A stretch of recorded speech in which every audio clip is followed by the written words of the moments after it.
intro became kind of long. Many Christians fall into humanism and are into worldly hope. They change spiritual into physical or flesh. Genesis 3, it was the fruit of the tree of knowledge of good and evil event. The fruit was fleshly. You could see it, touch it, and it was pleasing to the senses and taste. That's what is worldly and humanly. But taking that in, they lost the spiritual side, worship of God, God's promise. They threw that out and was deceived by Satan, and they held on to themselves.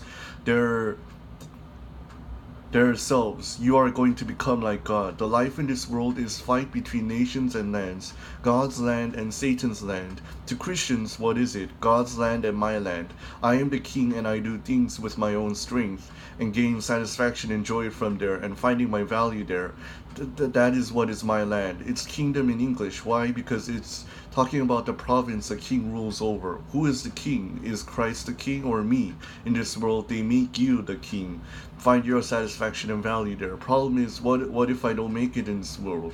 What happens if I don't succeed in this world? At that time, you are destroyed, especially kind, smart, and sensitive people. Those whose personalities are dirty are okay. Model people, their shock is big. When they couldn't get into a good university, when they couldn't get a good job, when they were fired, when they failed in this world. Since they are sensitive to the shock. Not worldly and humanly hope, but spiritual and heavenly sword hope. You have to plant that. You can see it, of course. Work has power. I was awakened. How pitiful I was. Friends all gained pastoral degrees, married, had children. I was still an evangelist, 10 years or so.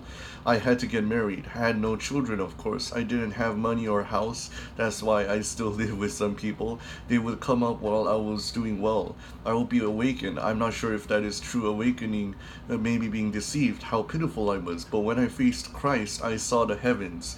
The Bible talks about sky as heaven, but it's also the spiritual world. Jesus said these words.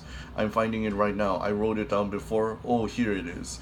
John chapter 3 verses 12 to 13. I have spoken to you of earthly things and you do not believe. How then will you believe if I speak of heavenly things? No one has ever gone into heaven except the one who came from heaven, the Son of Man. So whose words do we need to listen to? Jesus Christ's words, because only Christ came down to earth and went back to heaven.